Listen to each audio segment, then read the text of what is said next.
지금 여러분 계좌에서 12%가 사라졌습니다.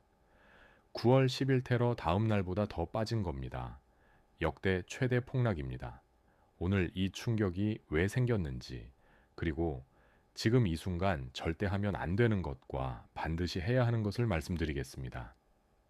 마지막 세 번째, 원칙이 핵심입니다. 여기까지 아는 분이 많지 않습니다. 트리거는 이란 전쟁입니다. 지난 2월 28일 미국과 이스라엘이 이란을 공습했습니다. 이란 최고 지도자가 제거됐습니다. 이란은 즉각 페르시아만 전역에 미사일과 드론을 날렸습니다. 그리고 이 선언을 했습니다. 호르무즈 해협을 봉쇄하겠다. 이 한마디가 오늘 시장을 무너뜨렸습니다. 호르무즈 해협은 전 세계 원유 수송량의 20%에서 30%가 반드시 통과해야 하는 단 하나의 길목입니다. 사우디, 쿠웨이트, 이라크의 석유가 전부 이 좁은 해협을 지나서 세계로 나갑니다. 현재 수천 척의 유조선이 해협 앞에서 정체되고 있습니다. JP모건은 봉쇄가 현실화되면 배럴당 70달러인 유가가 120달러부터 130달러까지 치솟을 수 있다고 경고했습니다. 여기서 한국 얘기를 해야 합니다. 한국은 에너지를 100% 수입합니다. 중동 원유 의존도가 세계 최고 수준입니다. 유가가 2배가 되면 전기료, 가스비, 물류비, 제조 원가가 전부 오릅니다. 그게 다시 물가 전체로 번집니다. 그리고 여기서 끝이 아닙니다. 물가가 오르면 금리를 내릴 수 없습니다. 올해 코스피가 6,300까지 오른 이유 중 하나가 금리 인하 기대였습니다. 증권계에서는 이미 말이 나옵니다. 전쟁이 한 달 이상 길어지면 이 분기 금리 인하는 없다고. 그 기대가 지금 무너지는 겁니다. 외국인들은 기다리지 않습니다. 한국 증시에서 돈을 빼고 있습니다. 원화는 약해집니다. 환율은 오릅니다. 한국 주식의 매력이 더 떨어집니다. 외국인이 더 팝니다. 악순환입니다. 왜 한국이 미국보다 더 많이 빠졌느냐고 물으신다면 이게 이유입니다. 오늘 미국 증시는 에너지 기업들이 유가 상승 수혜를 받으며 지수를 받쳐줬습니다. 한국에는 그게 없습니다. 유가가 오를수록 한국은 타격이고 미국은 일부 수혜입니다. 그리고 구조적인 문제가 하나 더 있습니다. 한국 증시는 외국인 비중이 높습니다. 외국인이 팔면 개인이 받아내야 합니다. 그런데 지금 외국인들은 팔고 있고 개인들은 저점 매수를 기대하며 버티고 있습니다. 이 불균형이 낙폭을 더 키웁니다. 게다가 한국 증시는 1월, 2월에 너무 빠르게 올랐습니다. 코스피가 6,300을 넘었을 때 많은 전문가들이 이미 경고했습니다. 반도체와 AI 수혜 기대로 올랐지만 실적이 그만큼 받쳐주지는 않았다고, 펀더멘털 대비 과속이라고, 올라갈 때 빠르게 오른 시장은 내려올 때도 빠릅니다. 이게 오늘 12% 폭락의 배경입니다. 그러면 지금 어떻게 해야 합니까? 원칙 3가지를 말씀드리겠습니다. 첫 번째 원칙, 지금 당장 사지 마십시오. 많이 빠졌으니 지금이 저점 매수 기회 아니냐고 생각하시는 분들, 이 이야기를 꼭 들어보십시오. 1973년 10월 욤키푸르 전쟁이 터졌습니다. 이집트와 시리아가 이스라엘을 기습했고 아랍 산유국들이 석유를 무기로 들었습니다. 서방 국가들의 원유 공급을 전면 차단했습니다. 그때도 시장이 폭락했습니다. 그때도 투자자들이 생각했습니다. 충분히 빠졌다. 지금이 기회다. 그 이후 1년 동안 S&P500은 43%가 더 빠졌습니다. 처음 폭락이 바닥이 아니었습니다. 전쟁 자체보다 에너지 위기가 더 길었고 스태그플레이션이 시장을 수년간 짓눌렀습니다. 지금 이란 사태의 핵심 변수가 바로 이겁니다. 호르무즈 봉쇄가 얼마나 가느냐. 봉쇄가 풀리면 2003년 이라크전처럼 빠르게 회복합니다. 이라크전 당시 코스피는 3개월 만에 전고점을 회복했습니다. 봉쇄가 길어지면 1973년처럼 됩니다. 그러면 오늘이 바닥이 아닙니다. 지금 그 방향이 정해지지 않았습니다. 방향이 없는 시장에서 베팅하는 것은 투자가 아니라 도박입니다. 한 가지 더 짚겠습니다. 1973년 오일 쇼크가 왜 그렇게 길었는지 아십니까? 전쟁이 끝나도 에너지 문제는 남았습니다. 유가가 오르면 물가가 오릅니다. 물가가 오르면 중앙은행은 금리를 올립니다. 금리가 오르면 기업 이익이 줄고 소비가 줄어듭니다. 경기는 나빠지는데 물가는 계속 오르는 상태. 이게 스태그플레이션입니다. 이 상황에서는 주식도, 채권도, 부동산도 전부 힘듭니다. 유일하게 버티는 자산이 달러와 금입니다. 1973년 당시 금값은 오일 쇼크 기간 동안 2배 이상 올랐습니다. 지금 이란 사태가 장기화되면 이 시나리오가 재현될 수 있습니다. 그래서 방향이 확인되기 전에는 주식을 사지 말라는 겁니다. 시장에는 이런 심리가 있습니다. 모두가 바닥이라고 확신할 때 바닥이 아닌 경우가 더 많습니다. 반대로 다들 포기할 때 그때가 진짜 바닥인 경우가 많습니다. 지금 우리는 아직 포기 단계가 아닙니다. 많은 분들이 여전히 저점 매수 기회라고 보고 있습니다. 그게 더 위험한 이유입니다. 두 번째 원칙입니다. 이미 들고 있다면 오늘 밤 손실 기준을 정하십시오. 지금 가장 많이 하는 생각이 있습니다. 팔면 손해, 확정이고 버티면 언젠가는 오르겠지. 이 생각 자체는 틀리지 않습니다. 시장은 항상 회복했습니다. 사실입니다. 문제는 그 회복까지 버틸 수 있느냐입니다. 2000년 아이 T버블이 꺼졌을 때를 보겠습니다.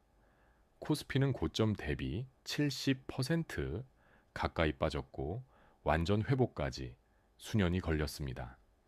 그 기간 동안 버티기로 했던 투자자들 중 끝까지 버틴 분들은 많지 않습니다. 아이 학원비가 필요해졌거나 더 이상 심리적으로 버틸 수 없어서 결국 가장 나쁜 타이밍에 팔았습니다. 버텨야 한다는 말은 여유 자금으로 투자했고 5년 이상 기다릴 수 있는 사람에게만 해당합니다. 내가 그 조건에 해당하는지 지금 냉정하게 봐야 합니다. 손실 기준을 정하는 방법은 간단합니다. 지금 들고 있는 종목에 대해 한 가지만 물어보십시오. 이 주식이 왜 오를 수 있는지 지금 말할 수 있습니까? 말할 수 없다면 내가 버틸 수 있는 손실의 한계가 어디인지 정하십시오. 그 가격이 오면 반드시 판다는 기준을 지금 세워두십시오. 이 기준이 없으면 마이너스 10%가 마이너스 20%가 되고 마이너스 20%가 마이너스 30%가 됩니다. 그때도 같은 생각이 납니다. 이제 팔면 너무 손해니까 버텨야지. 이렇게 해서 돌이킬 수 없는 손실이 됩니다. 하락장에서 살아남는 사람은 감정이 없는 게 아닙니다.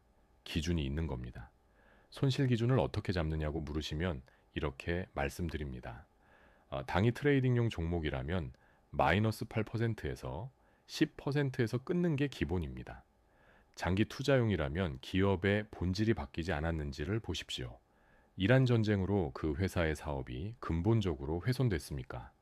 아니라면 버틸 수 있습니다. 그렇다면 비중을 줄여야 합니다. 예를 들어 수출 비중이 높은 조선 반도체 기업은 이번 전쟁의 직접 피해자가 아닙니다. 오히려 환율 상승 수혜를 받는 구조입니다.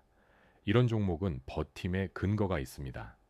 반면 내수 소비 관련 종목은 유가 상승과 물가 인상의 직격탄입니다. 같은 폭락장이라도 종목마다 판단이 달라야 합니다. 마지막 원칙입니다. 폭락장에서 돈을 잃는 가장 큰 이유가 이 원칙을 모르기 때문입니다. 오를 때 사십시오. 이 말이 이상하게 들리실 겁니다. 그런데 생각해 보십시오. 지금 코스피가 5100입니다. 6300에서 5100으로 빠졌으니 싸 보입니다.